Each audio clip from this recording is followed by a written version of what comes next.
Los evangelios apócrifos. Los evangelios apócrifos, para quien no lo sepa, son evangelios que fueron descartados de los evangelios originales para que entraran dentro de la Biblia. Por H o por B lo echaron fuera porque decían algo o cosas que no le interesaban al que escribió la Biblia. ¡Qué gilipollas! Seguimos. En el invierno de 1886, arqueólogos franceses excavan en busca de objetos en la sección cristiana de un cementerio del Alto Egipto. De repente realizan un descubrimiento que hace temblar el corazón de la historia cristiana. Lo que desentierran es la tumba por largo tiempo olvidada de un monje enterrado en el siglo VIII. Un monje en el siglo VIII. Pero el verdadero hallazgo es lo que el monje se lleva con él al otro mundo. Un libro, un libro. Por lo visto, los que enterraron al monje cogieron un librito de papiro y lo pusieron con el monje para que pudiera irse a la otra vida con uno de sus libros favoritos. Qué bonito, ¿eh? No contiene los evangelios de Mateo, Marcos, Lucas y Juan, sino que contiene el de Pedro. El de Peter, cuidado. El libro es un Evangelio de Peter, Evangelio de Pedro, ¿eh? Pedro, el traidor. evangelio auténtico, un relato de primera mano de la vida de Jesús, aunque en el texto se afirma que quien lo ha escrito es el apóstol Pedro.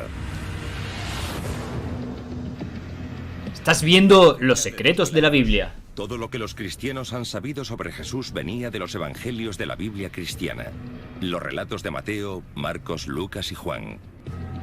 ¿Podría ser este un auténtico relato perdido de la vida de Jesús escrito por Simón Pedro, el que fuera seleccionado como líder de los apóstoles? El descubrimiento causó con... Pedro el traidor, ¿no? ¿Pedro no fue el que negó 3 veces a Jesús? Si no recuerdo mal, fue Pedro, ¿no? El que negó 3 veces a Jesús. Pedro, tú me negarás 3 veces. Entonces voy bien encaminado. A ver, no sé mucho de la Biblia, pero algo sé. Que me he visto todas las películas de Jesús. De Jesucristo. Del Jesús.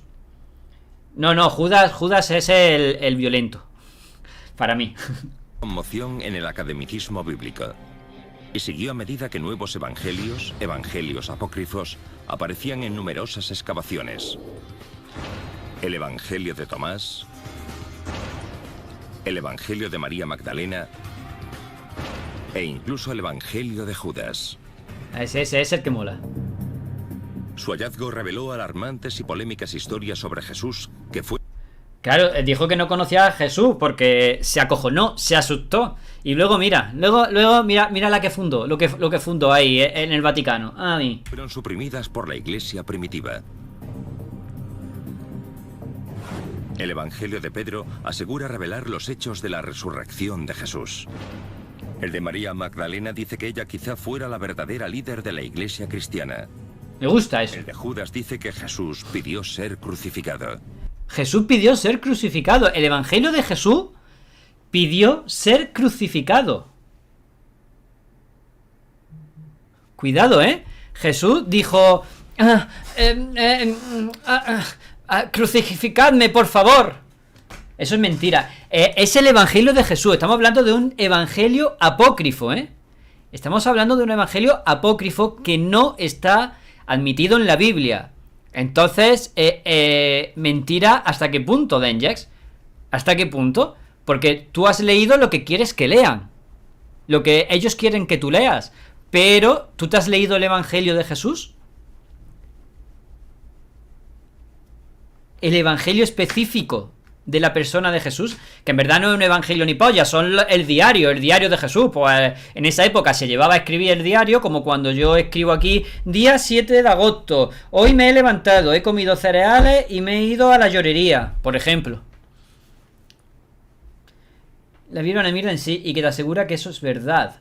No te asegura que sea verdad, pero es un evangelio que está ahí, que es un escrito de Jesús, que puede ser lo mismo de verdad que lo que dice la Biblia. Por ejemplo, Abel lo pidió, eso seguro.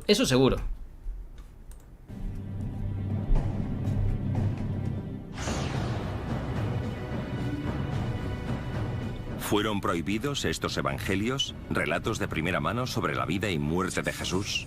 Si lo fueron, ¿por qué desaparecieron?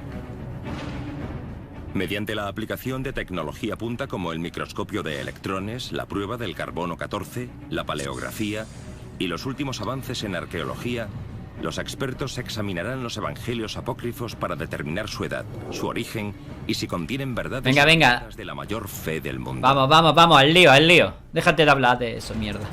Ahí va. Está interesante, esto empieza fuerte, ¿eh? El descubrimiento de los evangelios apócrifos también revela una batalla secreta, ahora olvidada pero que en un tiempo fue vital. Una batalla por el alma del cristianismo.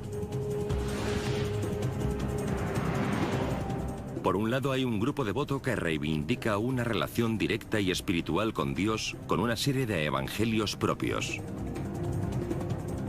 Por el otro, una creciente jerarquía del cristianismo ortodoxo que solo acepta 4 evangelios. El resultado de esta batalla determinará el futuro del cristianismo. Batalla.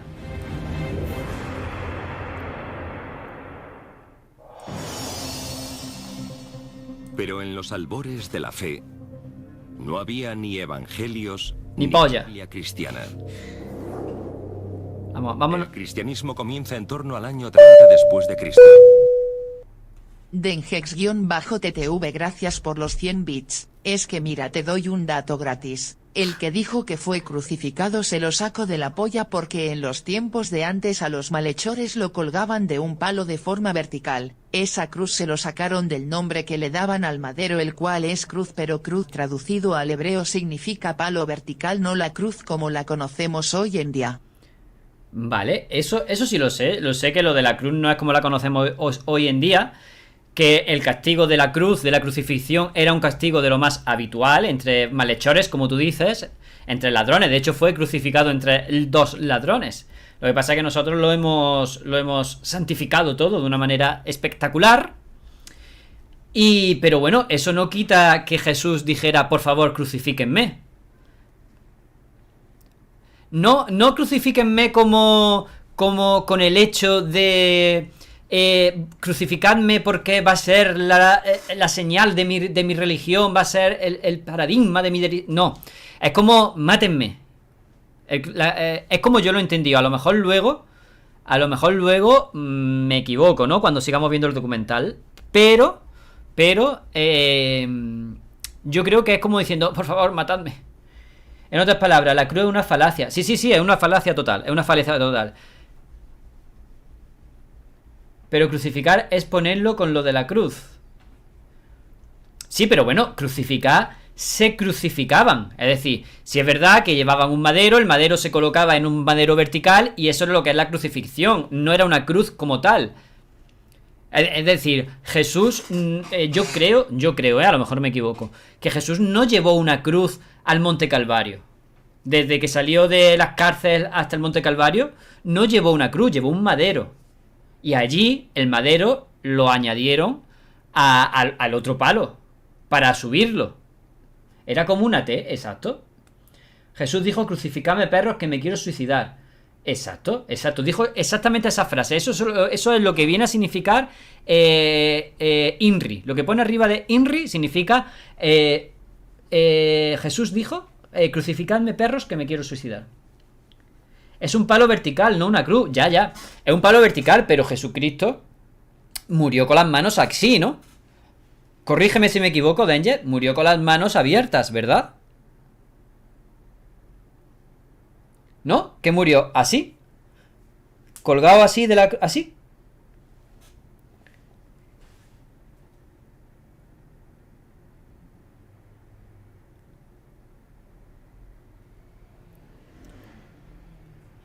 Exacto. Nunca había escuchado que muriera así. Mira que yo te lo acabo de explicar antes. Sí, pero yo creía que eso, que iba con el palo y lo ponían en... Me acabas de desmontar una cosa que iba creyendo siempre. ¿Qué significa INRI? Pregunta Karen. Ellos te lo van a contestar mejor. Yo lo sabía, pero no me acuerdo, sinceramente. Rey Nazareno o algo así, ¿no? Algo así, ¿no?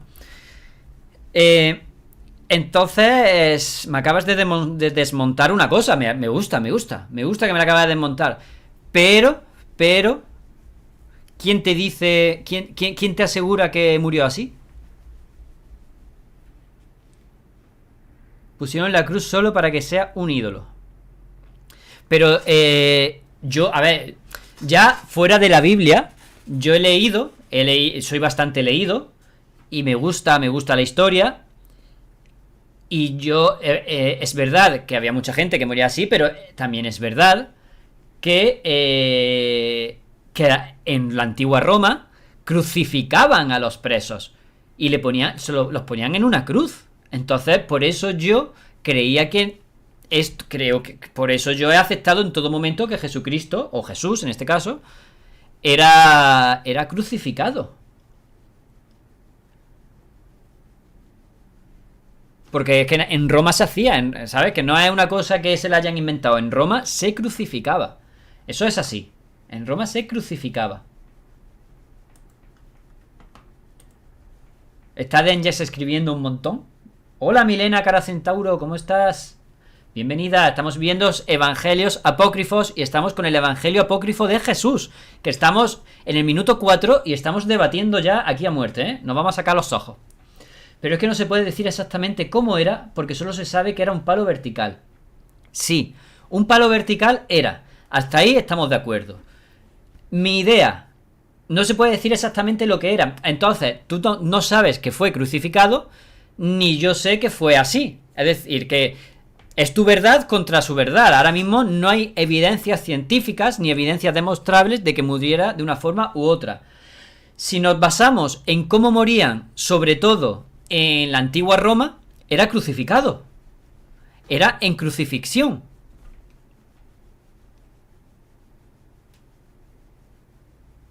Y eso existía. No es que habrá otras personas que si es verdad que si los datos no me fallan, en la antigua Roma los que eran crucificados es porque eran considerados de un alto rango. Es decir, no eran plebes, no eran plebeyos normales.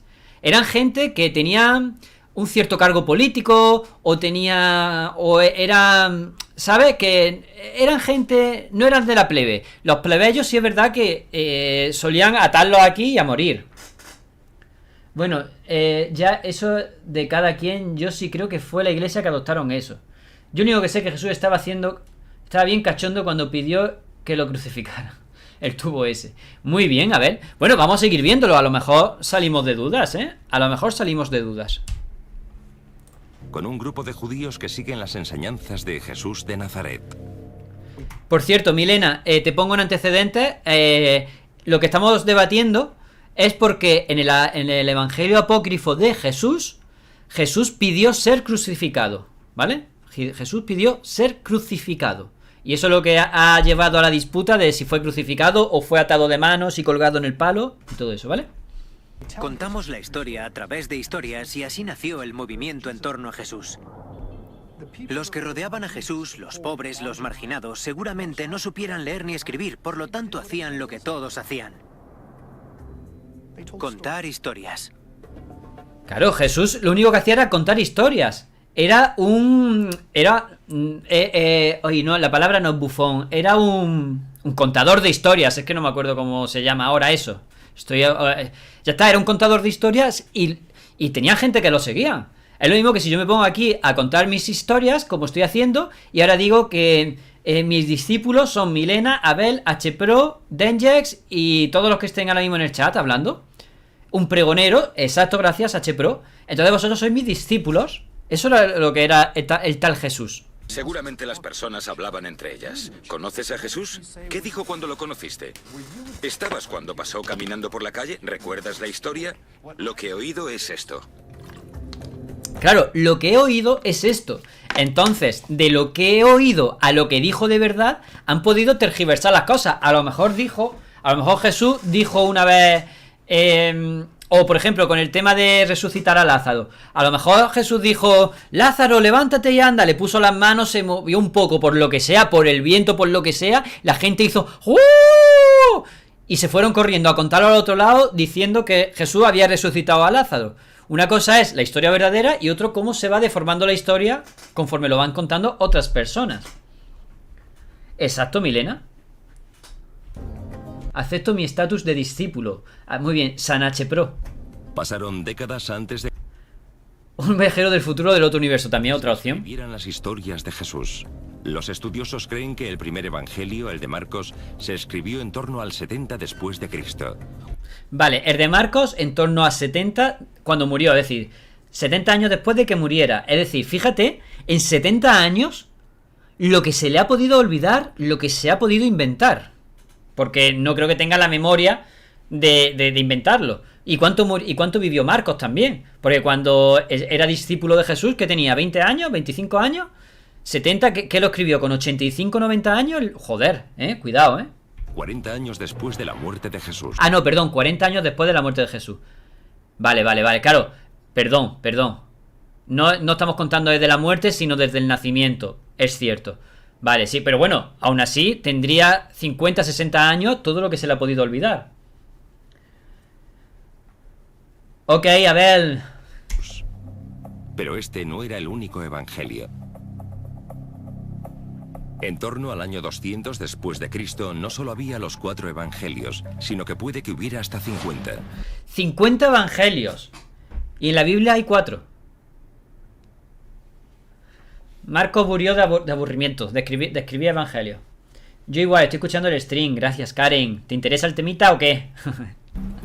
Con títulos como el Evangelio de Felipe, el de los Hebreos o el Apocalipsis de Pedro. El Apocalipsis de Pedro, tiene que estar interesante ese. Escritores antiguos mencionaron algunos de estos libros, pero estos evangelios estuvieron desaparecidos hasta fechas recientes. ¿Qué pasó con ellos? ¿Y por qué hoy en día solo hay 4 evangelios? Pues porque es lo único que le interesó a Constantino. Es lo único que le interesó. Incluso esos evangelios están modificados para que creamos lo que la iglesia quiere que creamos. Es que si no se sabe concretamente quién escribieron qué libro, hay mucho debate en inglés porque sí, ya. La respuesta no tiene tanto que ver con la fe como con la política. Claro, lo que he dicho, la política. Si es que soy un leído, soy un culto. Raúl Zumba es un culto.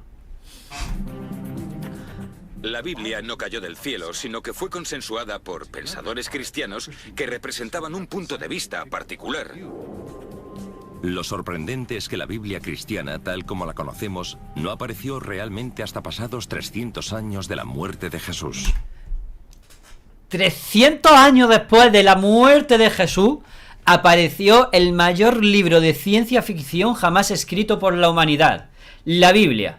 Y ahora vas y te crees que los datos son extremadamente correctos.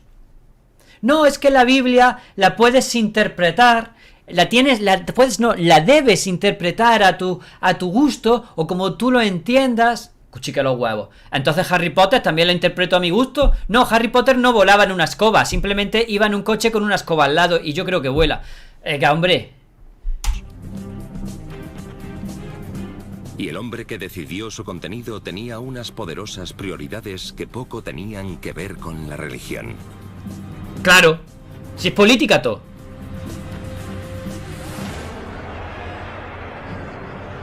Mira qué pelado se llevaba en aquella época, Un pelado así, romano, así, bien cortadito, bien afeitadito, no como yo. En 312 después de Cristo, un emperador romano llamado Constantino... Ahí está, el Constantino Romero este. Un pagano politeísta... Que era pagano, politeísta, eso significa que era pagano, que admiraba a muchos dioses, que le rezaba a muchos dioses. Aseguró haber tenido una visión de la cruz antes de una batalla. Una visión de la cruz antes de la batalla. Aquí apoya la teoría de Dengex, que fue metida por Constantino y que la cruz la puso Constantino. Eso sí lo apoyo, Eso sí lo apoyo, Dengex. Tras vencer en la misma, se convirtió a la religión cristiana, la cual acabaría convirtiendo en la religión semioficial del Estado. La religión semioficial. Es que ahora las religiones pueden ser oficiales, semioficiales o amateurs. Es que... a mí es que me alteran estas cosas. Constantino quería aprovechar esta nueva religión para unificar un imperio romano que se estaba desintegrando. En ese momento el cristianismo era una religión poco organizada, un conjunto de iglesias con diversas creencias y diversas escrituras. El emperador pretendía cambiar eso. Es decir, el emperador, viendo que había una religión ahí minoritaria, que todavía se llevaba la religión politeísta, dijo, bueno, hay unos escritos, hay unas leyendas, hay unas cosas que se cuentan, vamos a unificarlo todo como a mí me convenga, como a mí me salga de los santos huevos, y vamos a escribir la Biblia y vamos a hacer que Constantino sea el que fundó prácticamente la religión cristiana. Sin embargo, se dio cuenta de que esta gente no estaba muy bien organizada, y si algo sabían hacer los romanos era organizar las cosas. En 325 a.C., el emperador Constantino convoca el Concilio de Nicea para establecer los principios básicos del cristianismo. Un momento, ¿ha dicho 325 antes de Cristo? Se ha equivocado, ¿no? Eso tengo que buscarlo yo. En el 325 antes de Cristo. El imperio de Nicea, el consenso de Nicea no es del 325. Consenso de Nicea. Perdón, el consenso no, el concilio de Nicea. Concilio de Nicea. Fue el 25 de julio de 325. Pero no antes de Cristo, sino después de Cristo. No tiene lógica. Está raro eso, pero creo que estaba bien. Espérate, lo voy a seguir mirando. Fue un sínodo de obispos cristianos que tuvo lugar el 20 de mayo y el 19 de junio de 325 en la ciudad de Nicea de Niña. Después de Cristo. Aquí no, si no dicen nada, es después de Cristo, no antes de Cristo. Es que no tiene lógica que sea antes de Cristo. No tiene ninguna lógica que Constantino sea antes de Cristo.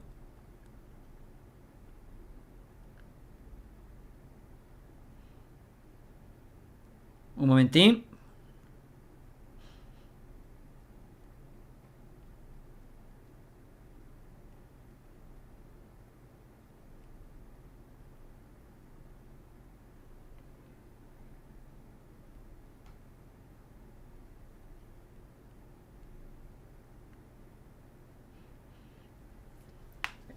Será un error de traducción. Tiene que ser un error de traducción. No me cuadra.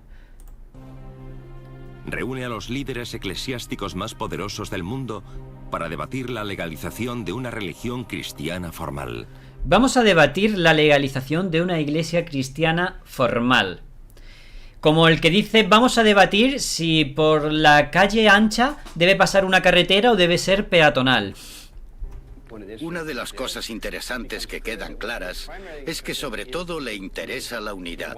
Quiere que la religión cristiana aporte al imperio su base ideológica. La meta del concilio de Constantino era unificar la fe, tanto en lo religioso como en lo político. Tras varias semanas de debate, los diferentes obispos y sacerdotes consensúan un conjunto de principios que unifican todo el cristianismo y colocan la religión bajo el control estricto del emperador. Entonces utilizó su autoridad para decir, bueno chicos, se acabó. Las cosas cambiaron de forma drástica bajo el mandato de Constantino. Se produce una redefinición de cómo se va a entender a Dios. Dios es ahora el protector del Estado, que busca utilizar la religión para sus propios fines, para unificarlo todo, porque con mucha disensión no se puede gobernar. Es que me parece tan absurdo. ¿No habrá luego algún documental de la historia de las religiones para autodirecto? Lo voy a buscar. Bueno, lo buscaré. Voy a apuntarlo aquí. Historia de las religiones. Tengo la libreta. Que no me entero ni yo de lo que escribo. Constantino también unificó los evangelios cristianos y los limitó a los que él consideraba apropiados para la religión estatal. Es decir, vamos a estudiar todos los evangelios y ¿cuál es el más apropiado para lo que yo pienso? Este y este. Como Mariano Rajoy, igual. Aunque el Concilio de Nicea no estableció oficialmente el contenido de la Biblia cristiana, Constantino dejó claro cuáles eran los evangelios para él aceptables. Encargó la creación de 50 copias de la Biblia cristiana que contenían únicamente los evangelios de Mateo, Marcos, Lucas y Juan. 50 Biblias. Es que es curioso. Ellos ponen y quitan lo que quieran al final. Sí. Entonces no es divino, es humano, ¿no? Vamos a crear 50 Biblias. A ver si triunfa. No nos vamos a gastar tampoco mucho dinero. Vaya que a la gente no le guste esta historia. Y nos quedamos pobres de tanto imprimir Biblias, ¿sabes? Que todavía la imprenta no había salido, ¿no? La de imprenta de Gutenberg fue en 1500. Todavía no había salido. Pero bueno, la escribían a mano, entonces salió 50 copias. Vaya que no... Pero tuvieron suerte, ¿ves? Las cosas más tontas al final triunfan y se hicieron de oro. ¿Qué pasó con los demás evangelios? En 382 después de Cristo... ¿Ves? Después de Cristo, ahora sí lo han dicho bien. Otro concilio eclesiástico prohibió su lectura a los cristianos. Es decir, no leáis lo que yo no quiero que leáis, solamente leed lo que yo quiero que leáis. Una dictadura en toda regla de Constantino y pan y circo para el pueblo, y mientras el pueblo más inculto esté, más fácil de gobernar será.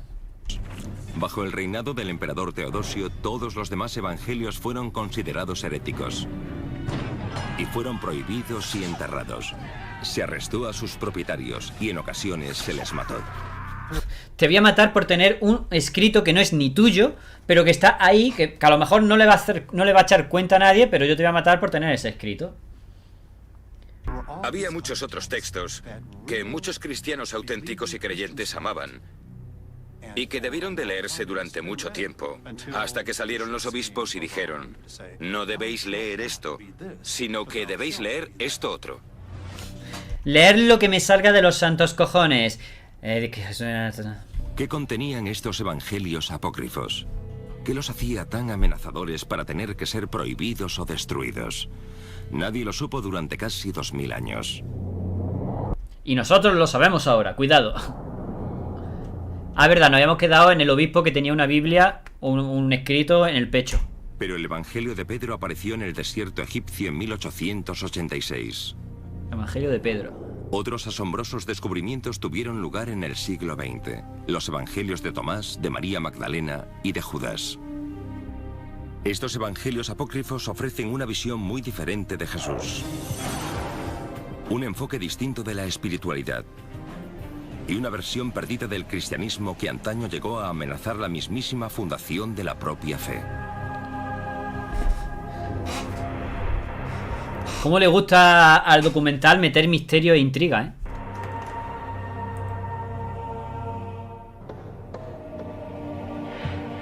Durante cerca de 2000 años, los cristianos creyeron que solo había 4 evangelios. Y que estos contaban la historia de Jesús de Nazaret. Jesús de Nazario. Hay que poner tensión siempre, sí. En 1886, el Evangelio apócrifo de Pedro fue el primero descubierto en siglos, lo cual sugería la existencia de una historia secreta de escrituras prohibidas. En 1945, un notable descubrimiento desenterró una voluminosa colección de evangelios apócrifos, que cambió para siempre la historia del cristianismo. Bueno, cambió. En Egipto, cerca de una ciudad llamada Nag Hammadi, un campesino y sus compañeros encontraron una vasija de arcilla sellada, con un valioso contenido de 1800 años. Tela, ¿eh? La vasija contenía 52 textos diferentes, con títulos como los Hechos de Pedro, el Apocalipsis de Santiago y el Evangelio de Tomás. Casi nada, ¿eh? Estos eran auténticos evangelios apócrifos, mencionados por escritores antiguos, pero aparentemente enterrados después de que el emperador Constantino se consolidara en el poder en 325 después de Cristo. Es decir, los pudieron guardar, claro, si no tenían quemado. Hasta ahora habían permanecido en el terreno de la leyenda. Y quizá la más sorprendente de todas ellas fuera el Evangelio de Tomás. El Evangelio de Tomás es un documento fascinante. Se tradujo del griego al copto y contiene palabras de Jesús. Muchas de las cosas que contiene el Evangelio de Tomás se encuentran también en el Nuevo Testamento, con la salvedad de que el Evangelio de Tomás es un evangelio gnóstico. Los gnósticos eran una secta de los Saborea antiguos las del palabras. cristianismo ¿Cuál? que ponía mucho Este, énfasis en el misticismo Saborea. y disentía de muchos de los preceptos de la incipiente jerarquía cristiana. Es que es la forma de narrar un documental. Yo que soy actor de doblaje, también tengo que narrar documentales y es así, es muy... En el año 1984, la herejía de Jesucristo llegaba a su fin. Es así, ¿eh? Se lo goza. Los gnósticos se salvaban por el conocimiento secreto. Y este, en cambio, como lo están doblando, es más liviano, es más... Los cristianos gnósticos se libraban de no sé qué, no sé cuánto. Es diferente. Eras un verdadero seguidor de Jesús si entendías ese conocimiento. Gnosis es una palabra griega que significa conocimiento y gnóstico significa el que sabe. Eran esencialmente místicos en muchos sentidos. Y si podían encontrar la paz de Dios en su interior, la verdadera humanidad en su interior, ¿para qué necesitaban tener sacerdotes u obispos? Para nada. Podían hacer las cosas a su manera. En el Evangelio de Tomás, Jesús parece transmitir un extraño mensaje, A ver. una enseñanza secreta que es muy diferente de la que ofrecen los evangelios tradicionales. Tomás decía en su evangelio, en palabra de Jesús: por favor, ámense cual orgía permanente día tras día. Por favor, viólense el ano. Por favor, hagan la homosexualidad homofóbica. Por favor, todo eso lo decía Jesucristo. Se enseñan que Jesús es el único Hijo de Dios. El Evangelio de Tomás sugiere que todos podemos convertirnos en hijos de Dios. Dice: cuando os conozcáis a vosotros mismos, seréis conocidos y entenderéis que sois hijos del Padre. Claro, eso es homosexualidad homofóbica, muy lógico, ¿verdad, Milena? Todos sois hijos del Padre. A ver, sigue todavía con la cosa de esto es una metáfora, entenderlo como salga de los cojones, pero bueno, mira, por lo menos ya van diciendo cosas normales, ¿no? Tiene más lógica, todos sois hijos del Padre. Ole. En otras palabras, si a Jesús se le puede considerar hijo de Dios, también todos nosotros somos hijos e hijas de Dios. Jesús no tiene nada que los demás no podamos tener. Podemos tener el mismo tipo de relación con lo divino, el mismo tipo de unidad con Dios. El Evangelio de Tomás predica la conexión personal con Dios sin necesidad de iglesias organizadas, sacerdotes ni obispos. El músico te le pone a contacto. Muchos sacerdotes y obispos se sintieron ofendidos por los gnósticos, que iban a la suya, que tenían línea directa, que usaban el teléfono rojo con la divinidad. Esto no cayó bien entre las autoridades eclesiásticas. Puede que esa sea la razón por la que el Evangelio de Tomás fue considerado herético. La independencia de las creencias gnósticas socava la jerarquía eclesiástica. Los gnósticos creen que sus propios evangelios son tan válidos, si no más, que los de Mateo, Marcos, Lucas y Juan. En el caso del Evangelio de Tomás, puede que tuvieran razón.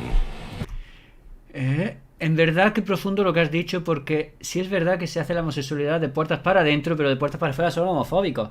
¿Sabes? Yo lo que digo, lo digo de verdad. Parece que estoy de coña, pero lo digo con conocimiento. La homosexualidad homofóbica, eso existe. Eso es así. Y está demostrado.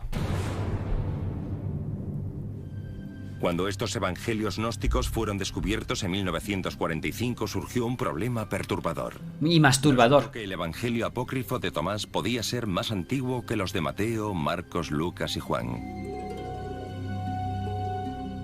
Hay un debate entre los estudiosos en lo concerniente a la fecha del Evangelio de Tomás. Lo que sí sabemos es que tenemos papiros muy antiguos en griego del Evangelio de Tomás Y parece que ciertas partes de dicho evangelio son de épocas muy tempranas. Raúl De Kant. hecho, hay partes que puede que daten de los primeros días de la Iglesia. ¿Ves? Eso me concuerda más. Es decir, un evangelio que fue escrito antes o durante el periodo de Jesucristo me concuerda más que un evangelio que fue escrito 40 años después de la muerte de Jesucristo. Muchos estudiosos creen que los 4 evangelios clásicos se escribieron una generación después de la muerte de Jesús, entre 40 y 60 años después de que se produjeran los hechos. Lo que he dicho. Me adelanto al documental. Pero el material del Evangelio de Tomás puede ser más antiguo, viendo lo simple de su contenido. La diferencia entre el Evangelio de Tomás y el Nuevo Testamento Manuel es que el de Tomás solo contiene las palabras de Jesús. No hay milagros, no hay ninguna historia sobre Jesús. El hecho de que el Evangelio sea solo una colección de las palabras de Jesús puede sugerir que es más antiguo y que los elementos narrativos e históricos de los demás son añadidos posteriores. Si Amén. el de Tomás es realmente más antiguo que los 4 clásicos, ¿significa eso que es más fiel al mensaje de Jesús? Tiene Y más si esto lógica. es así, ¿significa eso que la Biblia cristiana está literalmente incompleta? Puede que la respuesta dependa de encontrar la fecha exacta en la que se escribió el Evangelio. El Instituto de Conservación El del Smithsonian. Museo Smithsonian, o MCI, despliega un equipo de especialistas y científicos para extraer los secretos del antiguo documento. Vamos a ver los secretos. Lo que hacemos es lo que haría un detective. Nuestros científicos examinan el documento con diferentes instrumentos para entender en esencia qué es y de dónde procede. Los académicos buscan pistas de la edad de un evangelio en el papel y la tinta del documento. A veces siento que puedo meterme en la cabeza del creador. Especialmente porque los conservadores necesitamos desarrollar una especie de Nunca estuvo completa. Falta... Esto es una trola. Al final, ¿no? Os lo habéis creído todo. Fin, os lo habéis creído todos. visión de rayos X en retrospectiva. Tienes un objeto enfrente que ha llegado hasta aquí en su estado actual y en su condición actual. Y tienes que pensar en todas las cosas que le han pasado. Una pista de la antigüedad del papiro puede hallarse en la propia escritura. En la época de Tomás, la mayoría de la población era analfabeta. Tal vez el evangelio fuera la hora. realizado por un escriba profesional. Los investigadores descubren la verdad mediante un conocimiento exhaustivo de los métodos y herramientas de un escriba. Los escribas no son simples escribientes, llevan consigo sus materiales de trabajo, preparan sus tintas en estado sólido y luego van moliéndolas sucesivamente y añadiendo líquido para darles la fluidez necesaria. Es de esperar que haya una cierta variabilidad en el tamaño de las partículas. Y algo muy pero que muy perfecto y muy pero que muy puro y muy uniforme podría ser una señal de que se trata de un material más moderno. Vale, retrocede y sube. Al observar detenidamente el Evangelio de Tomás, se concluye que no era una obra moderna, pero se sigue sin saber la antigüedad exacta del Evangelio. A este se le practicó la prueba del carbono 14. Sus páginas revelaron que la copia databa aproximadamente de entre el siglo IV y V después de Cristo. Las copias más antiguas de Mateo, Marcos, Lucas y Juan son aproximadamente de la misma época. Pero se cree que deben de ser copias de textos mucho más antiguos, ya que hay referencias escritas a ellos que datan de 150 después de Cristo. La antigüedad exacta del Evangelio de Tomás sigue siendo esquiva y polémica. ¿Es más antiguo y más exacto que los de Mateo, Marcos, Lucas y Juan? Está interesante, Hasta que se encuentre una copia más antigua, la pregunta sigue siendo un misterio. Venga, venga, venga. Pero sea cual sea, la edad del Evangelio revela una batalla entre dos sectores dentro del cristianismo. La iglesia tradicional tenía de su lado a Mateo, Marcos, Lucas y Y la Juan. ortodoxa, ¿no? Pero los gnósticos aseguraban contar con el apoyo de la mismísima María Magdalena. Cuidado, cuidado, que los gnósticos tenían como fichaje estrella, como fichaje estelar de última noticia a María Magdalena. María Magdalena iba a ser la que iba a revolucionar el juego de los gnósticos. Cuidado, cuidado, cuidado.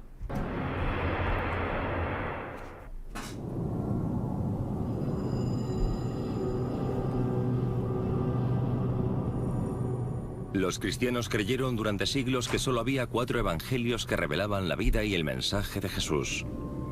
Pero esa idea cambió a finales del siglo XIX, con el descubrimiento del primero de los evangelios apócrifos. De entre estas escrituras olvidadas, una de las más convincentes se descubrió en Egipto en 1896. En Egipto en 1986, cuando yo nací, si es que yo soy la luz. ¡Yo soy la luz! ¡Alabado sea yo mismo! ¡Yo mismo! ¡Alabado sea! Soy la luz que todo lo guía. Estáis en un canal que es que no lo podéis ni imaginar. Es que vosotros subestimáis mi poder, pero soy la luz. Yo te llevo a la luz. Cuando viene Pepa, Pepa tiene la luz divina. Alabado sea, coño.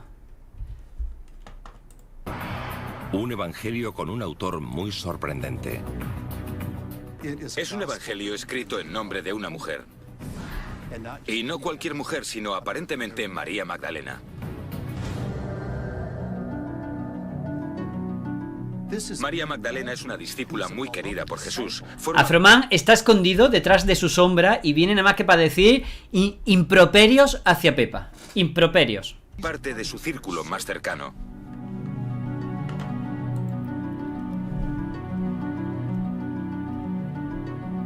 Tan solo han sobrevivido unos pocos fragmentos, pero dejan bien claro el verdadero papel de su autora.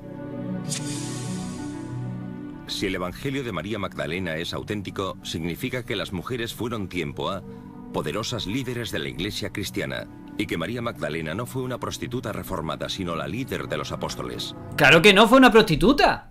¡Claro que no fue una prostituta! ¡La han querido poner de prostituta! ¡Coño! Una religión dominada por los hombres durante siglos significa que el evangelio más importante se escribió en nombre de una mujer. Pepe el Anticristo, me has dado una idea, Danger. Me has dado una idea. Para el siguiente directo voy a poner una cruz invertida ahí atrás. La pizarra. Voy a poner la pizarra y voy a dibujar una cruz invertida. Para que todo el que venga aquí sepa que aquí está el Anticristo. Me gusta, me gusta. El Evangelio de María Magdalena detalla las enseñanzas secretas que Jesús le cuenta únicamente a ella. Así llama la atención. ¿Te imaginas la gente entrando aquí para ver al Anticristo? Pongo todo esto, decoro esto con símbolos. La pared la pinto con una cruz judía ahí, con símbolos raros. Son secretos sobre la vida, la muerte y el cielo. En este evangelio, Jesús le revela a María Magdalena ciertas cosas sobre la vida en el más allá expresadas en términos típicamente gnósticos. Entra haciendo miles de oraciones y faltándole. Me lo tengo que crear. Las oraciones, como las oraciones que tenía para Cajú y eso. Yo soy muy bueno para crear oraciones anticristianas. No sé si le gustarán a Froman, pero yo lo haré. La vida eterna es descrita en los evangelios clásicos como un paraíso lleno de alegría. Pero en el de María Magdalena, la vida eterna implica un extraño viaje del alma tras la muerte, en el cual la persona muerta encuentra seres angelicales y demoníacos en su camino hacia el cielo. Hasta el Papa me dedica un vídeo, ¿te imaginas? Un vídeo de TikTok me dedica el Papa. Jesús le revela únicamente a ella este viaje secreto del alma. Sí, eso no me molesta. Entonces, si no le molesta a Froman, lo haré.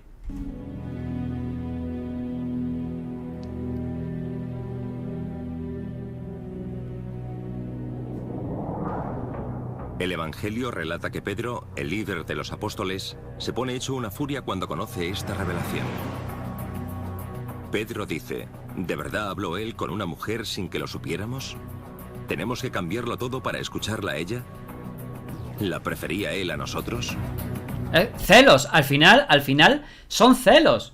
Siempre y cuando no lo haga Pepa. Froman, la Virgen, siempre metiendo el dedito en la llaga. Son celos ante una mujer. Es lo que tenía Pedro de María Magdalena. Por eso se fue. Madre mía, Froman. Vete a la parte de atrás a rezar. Vete a la parte de atrás a rezar. Lo puedes echar tú mismo, H-Pro. 600 segunditos. Y los cuentas, tus oraciones, cuando vuelvas. ¿Qué te han dicho? ¿Qué te han dicho los anticristos? En el Evangelio los apóstoles hacen caso omiso de la denuncia de Pedro y apoyan a María Magdalena diciendo: si el Salvador la consideró digna, ¿quién eres tú para rechazarla? ¡Claro, coño! Yo creo que Pedro era maricón. Mi teoría es que Pedro era gay y quería romperle el caca a Jesucristo. Pero Jesucristo, dentro de la homosexualidad que antiguamente se llevaba, estaba bien vista. Lo que pasa es que ya por esa época no eran tan evidentes como en la antigua Grecia y Roma. Jesucristo se escondía. Entonces le rompió el caca a María Magdalena y Pedro tenía celos. Palabras fuertes, ¿eh? HP tiene manía porque lo tiene calado. Lo significativo es que había una especie de vínculo espiritual, que a María Magdalena se la consideraba una persona perspicaz, una líder. Alguien con la capacidad de motivar a los demás, y que ese era su verdadero don. Ella entendía el pensamiento de Jesús y era capaz de comunicarlo. Las mujeres son las únicas que entienden a los hombres. Los hombres son imposibles que entiendan a las mujeres, como podemos ver, pero las mujeres sí entendían a los hombres. Este es un evangelio que ofrece una perspectiva muy diferente de cuál es el mensaje de Jesús y que presenta a María Magdalena como la única que entiende esa perspectiva de un modo que los demás apóstoles no entienden. ¿Pero es este texto un verdadero evangelio? ¿El testimonio de María Magdalena? De ser así, podría cambiar la historia del cristianismo y revolucionar el papel de la mujer en la iglesia cristiana. Claro que lo puede revolucionar, pero no interesa que revolucione. Por cierto, Karen, ahora que te he visto comentar, ayer escuché tu voz mexicana, allí en el directo de Emma, que entraste a hablar, y escuché tu voz mexicana, güey.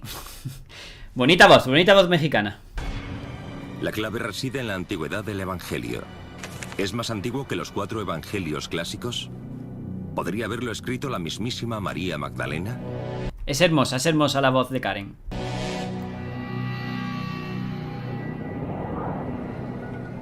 El Evangelio de María Magdalena se descubrió en 1896 en Acmin. Racista tú.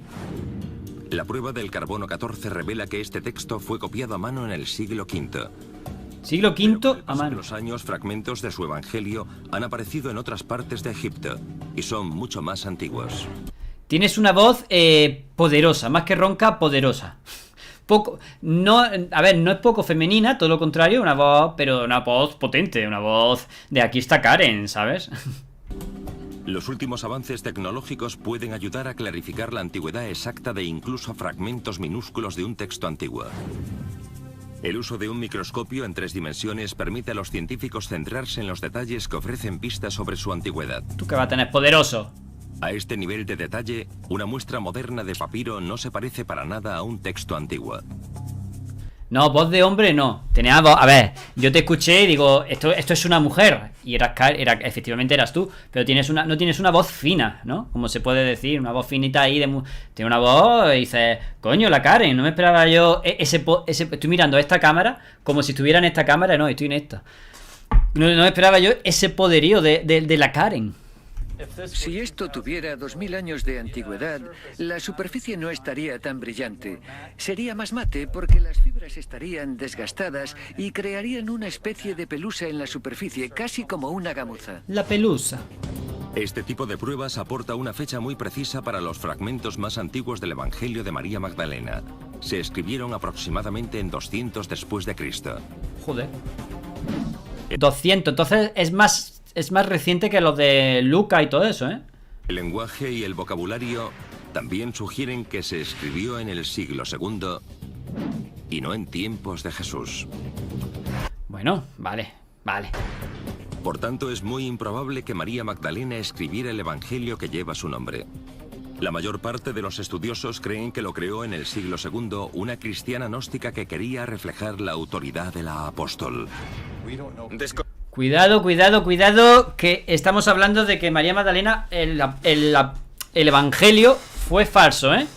A ver, no que fuera falso, sino que lo escribió otra persona que no tenía nada que ver con María Magdalena. Es como si yo escribo el Evangelio de Denjax porque me quiero que Denjax sea el santo de las criptomonedas. Y me lo invento y lo creo. Conocemos quién fue el autor, pero es fácil imaginar que detrás hay una voz femenina y que se ofrece una perspectiva femenina.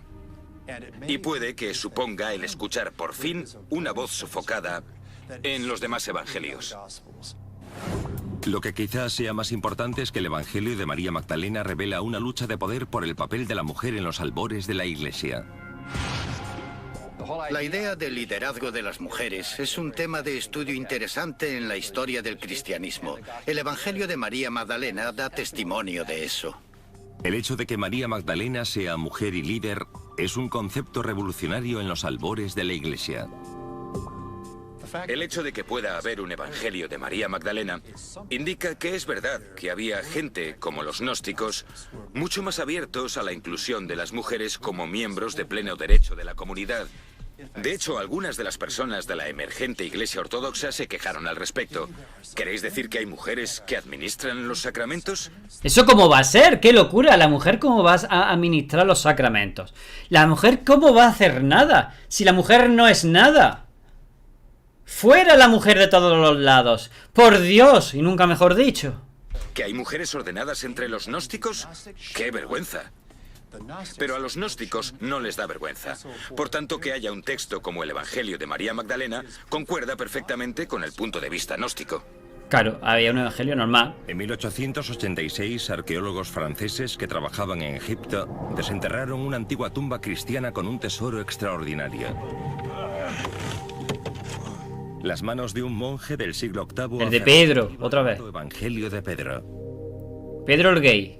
Fue uno de los primeros evangelios apócrifos que se descubrieron. ¿Podría ser un auténtico relato apócrifo de la vida de Jesús escrito por Simón Pedro, el que fuera líder de los apóstoles? De ser así, cambiaría la historia del cristianismo, puesto que el Evangelio de Pedro nos cuenta una versión muy diferente de la vida de Jesús. Lo que tenemos es algo muy valioso y muy emocionante. Es una historia temprana, pero alternativa. En el Evangelio de Pedro, los romanos son sorprendentemente compasivos. Dice que Jesús no sufrió dolor en la cruz. Pero la diferencia más sorprendente es que asegura ofrecer un relato de primera mano de la mismísima resurrección. Pedro el Gay dice que no sintió ningún dolor en la cruz. No sé, le drogarían o le hincharían a beber alcohol hasta que estaba anestesiado. Pero a ver lo que nos cuenta de la resurrección. A ver que eso se las trae el intríngulis, ¿eh? Pedro el Gay, sí. Es el único evangelio que tenemos que intenta contar la historia de lo que pasó durante la resurrección. Todos los evangelios bíblicos hablan sobre los resultados de la resurrección, que la tumba estaba vacía, pero no intentan contar el momento de la resurrección per se. La narración comienza la tercera mañana tras la muerte de Jesús, mientras soldados romanos vigilan la tumba del Mesías caído. El Evangelio de Pedro dice: la tumba se abrió, y aquellos soldados lo vieron, puesto que estaban montando guardia. Y mientras se estaban explicando lo que habían visto, vieron salir a 3 hombres de la tumba. Cuando salieron había 2 personas sujetando a una tercera, supuestamente Jesús. Entonces se oye una voz profunda que dice: ¿entonces habéis predicado a aquellos que han muerto? La resurrección finaliza con Jesús y las otras 2 figuras elevándose hacia el cielo, mientras los testigos presenciales observan asombrados. Yo creo que Pedro el Gay se había metido un chute de opio, de éxtasis, de cualquier droga de la época, que estaba flipando. Estaba tan deprimido porque Jesús no le partió el caca, igual que él tampoco pudo partirle el caca a Jesús. Y pues estaba lloroso, estaba deprimido porque había muerto. y se metió a las drogas y vio lo que vio. Vio esas 3 figuras elevándose al cielo de una manera majestuosa. El Evangelio termina con una línea asegurando que se trata del relato de primera mano del mismísimo Pedro Apóstol. ¿Podría este libro ser obra del principal apóstol, el primer papa? ¿Se escribió en la misma época o antes que los 4 evangelios tradicionales? ¿O es un relato posterior, una falsificación que pretende hacerse pasar por el testimonio de primera mano de Pedro? ¿A una falsificación? Ya puedes hablar, no Afroman. Las pruebas arqueológicas no están claras. El evangelio encontrado en 1886 fue fechado en torno a 700 después de Cristo. 7 siglos tras la muerte de Pedro. Hay fragmentos aparecidos en otros yacimientos que datan de 500 después de Cristo. Todavía demasiado tarde para proceder directamente del apóstol. 14. Nos lo pasaremos en grande encajando estas piezas. ¡Yujú! Vamos a encajar piezas, que me lo voy a pasar súper bien, súper bien. ¡Vamos todos a encajar piezas!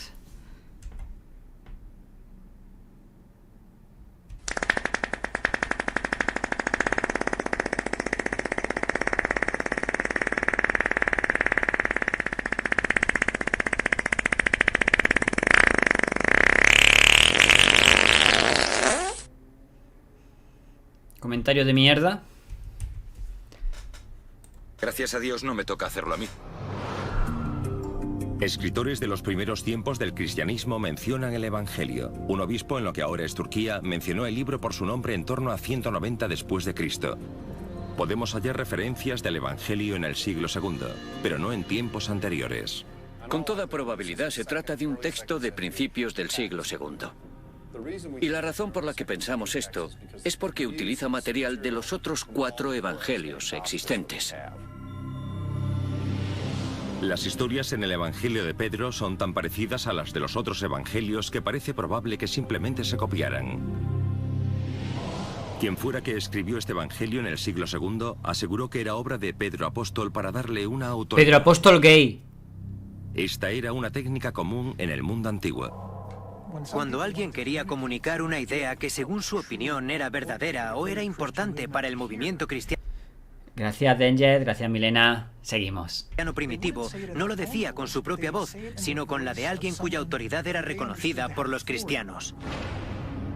En ese sentido, no es un testimonio verdadero, sino una falsificación. Pero eso plantea una cuestión tan importante como perturbadora. Si se trata de una falsificación, los evangelios de Mateo, Marcos, Lucas y Juan también lo son. Claro, es que es toda una falsificación. Un evangelio que fue escrito 80 años después del nacimiento de Cristo, o 60 años después, perdón, 60 no, 53 años después de la muerte de Cristo, es una falsificación. Aunque lo haya escrito la misma persona, pero eso tiene, ahí han metido mano Juan, Pedro, Fermín, Antonio, Constantino y hasta Danger ha podido meter mano. No sabemos quién los escribió, pero fueron escritos en nombre de Mateo, Marcos, Lucas y Juan, porque eran los tipos importantes del pasado.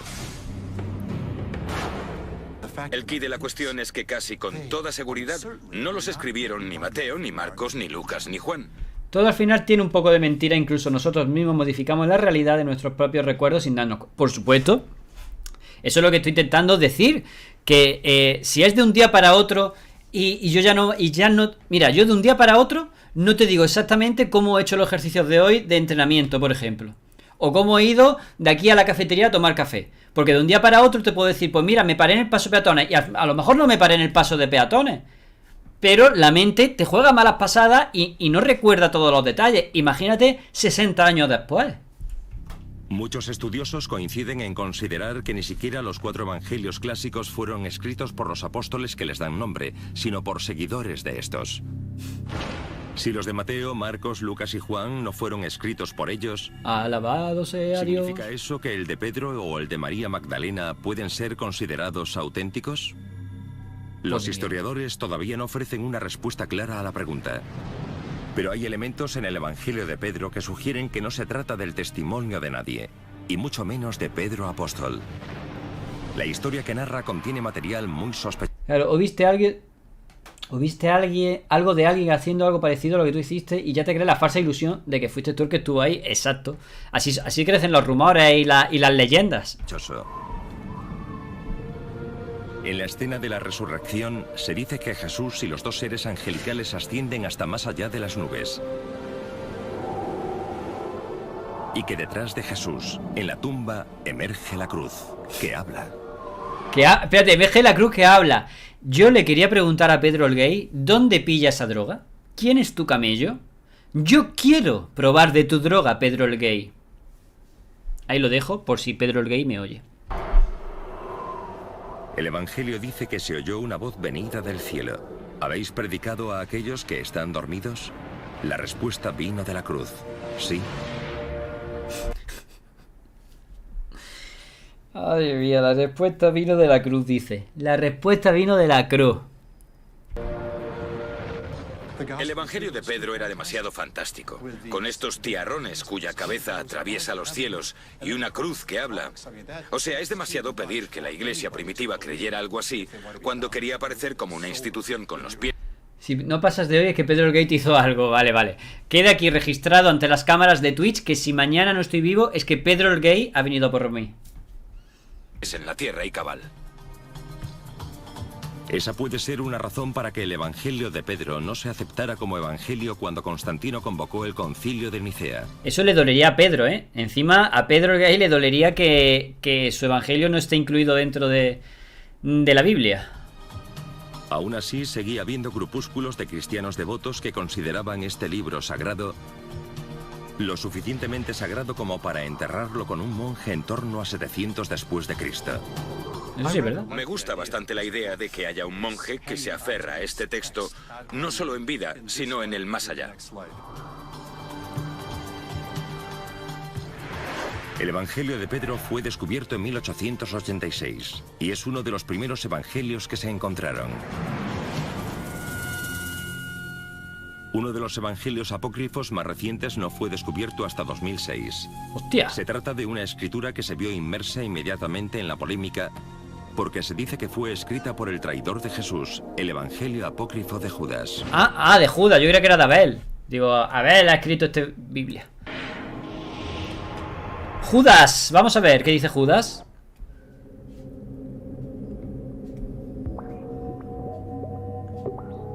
El descubrimiento de los evangelios apócrifos en el siglo XX cambió nuestra manera de entender la historia cristiana. Pero otro descubierto recientemente pone en cuestión los principios básicos de las creencias tradicionales cristianas. Abel tiene su parte, sí. En 2000, un documento en papiro es recuperado de un ¿Cómo te gusta, Afroban, En el 6700 antes de Pepa. ¿Cómo te gusta? marchante egipcio de antigüedades. Se cree que se encontró originalmente cerca de Nag Hammadi, donde se descubrieron los primeros evangelios gnósticos. Sí, dijo que se iba, Danger. Se identifica como el Evangelio de Judas. Judas Iscariote.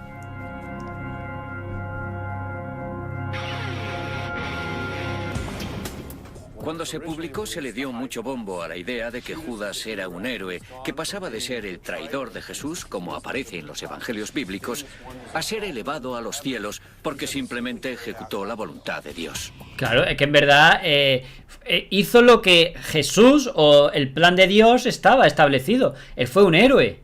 Él siguió los planes de Dios.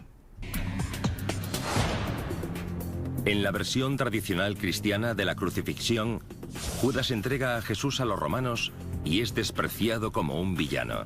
No, Pedro el Gay besando no, es Judas el que besa. Pedro el Gay estaba por detrás diciendo, ojalá hubiera sido yo el que le diera el beso.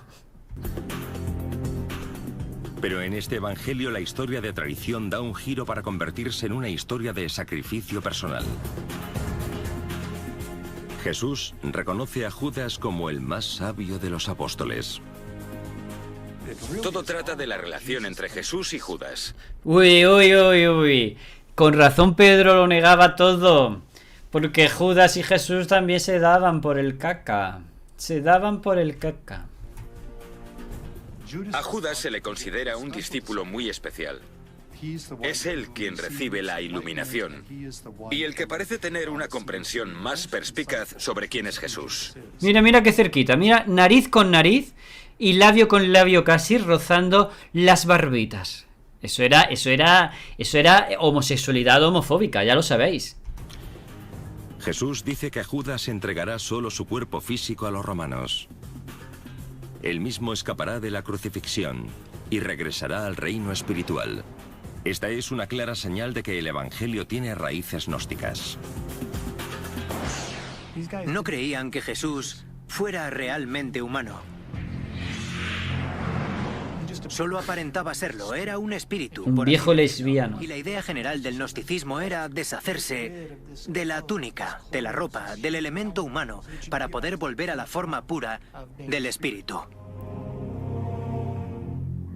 Es una considerable inversión de los términos de los evangelios cristianos clásicos, y fue objeto de polémica desde el momento en que se publicó en 2006.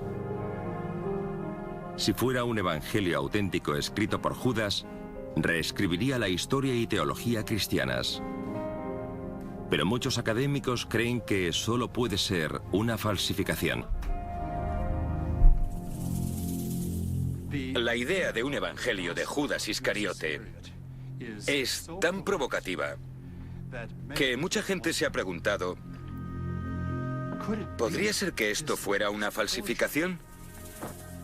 Teóricamente, una persona con un retorcido sentido del humor o con ganas de engañar al mundo entero podría coger un papiro viejo y escribir un texto con el que reírse de todo el mundo. El Evangelio de Judas fue objeto de una investigación que duró semanas. A pesar de su origen poco común, los expertos determinaron que no era una falsificación, aunque no fuera tan antiguo como los evangelios clásicos. Los académicos creen que el Evangelio de Judas se escribió entre 280 y 330 después de Cristo, casi 300 años tras la muerte de Judas. O como la otra. No es claramente un testimonio de primera mano, y se escribió más tarde que los 4 evangelios clásicos, que datan del siglo II. Pero su mera creación pone de relieve el creciente conflicto entre los gnósticos y la iglesia tradicional en torno a 300 después de Cristo. Uno escribe este evangelio y lo atribuye a Judas porque es un modo de conseguir que la gente cambie su opinión sobre todos los personajes. Se cambian todas las reglas del juego. Se pone todo patas arriba para denostar un poco a los apóstoles y ensalzar de algún modo a Judas. Con eso reconfiguras la comprensión del mundo, porque el evangelio de Judas critica duramente la iglesia surgida de las normas apostólicas. Bueno. Ellos creían realmente que tenían algo en su interior que les facilitaba un acceso directo a la divinidad. Verdaderamente no tenían ninguna necesidad de sacerdotes y obispos. No tenían por qué obedecer a ese tipo de autoridad. Pero el énfasis de los gnósticos en el misticismo y en la revelación personal quizá condujera a su disolución. En lugar de construir una comunidad y ganar adeptos, el selecto círculo místico de los gnósticos empezó a perder influencia política. Mientras tanto, la emergente jerarquía católica estaba atrayendo la atención de los políticos romanos. Con el concilio de Nicea en 325, Constantino consolidó las bases del poder de los obispos más ortodoxos y su jerarquía.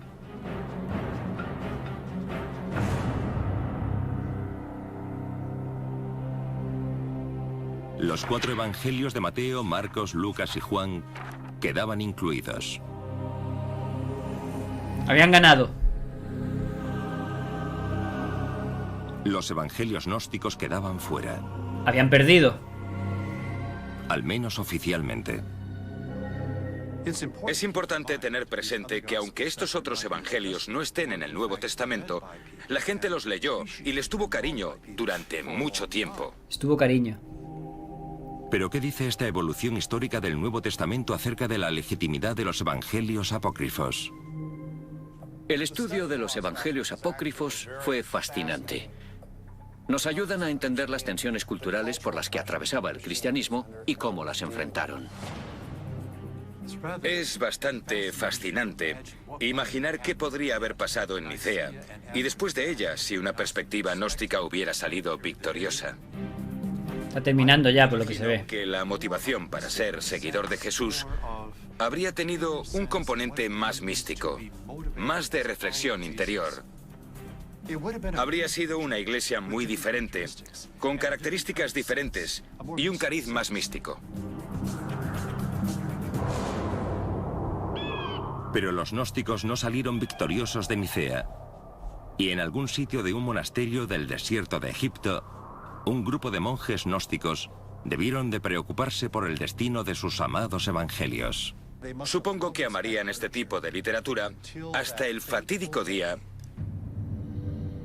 que el arzobispo Atanasio de Alejandría anunció a todos los monjes que ya era hora de deshacerse de los libros heréticos y empezar a leer los textos bíblicos.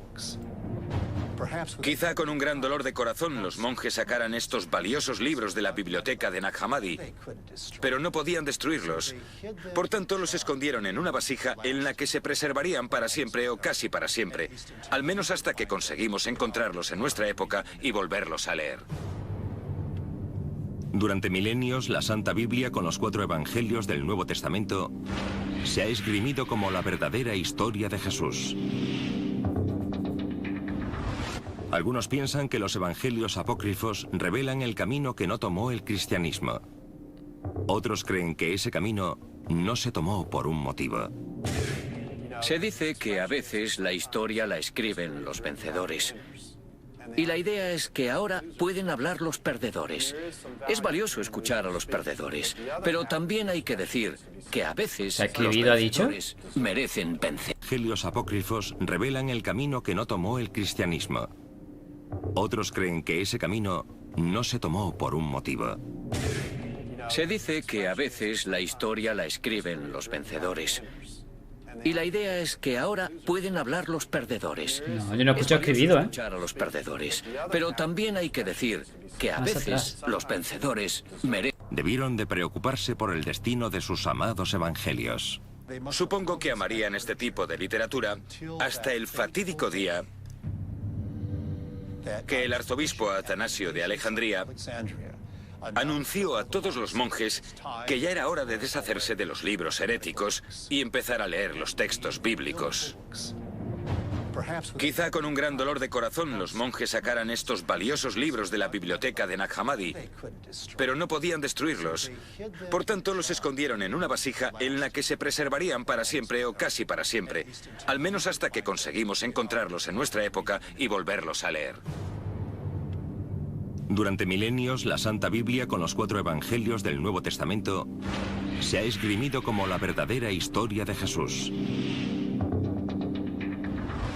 Algunos piensan que los evangelios apócrifos revelan el camino que no tomó el cristianismo. Bueno, pues no ha estado mal el documental. Yo me esperaba que se metieran un poco más a fondo.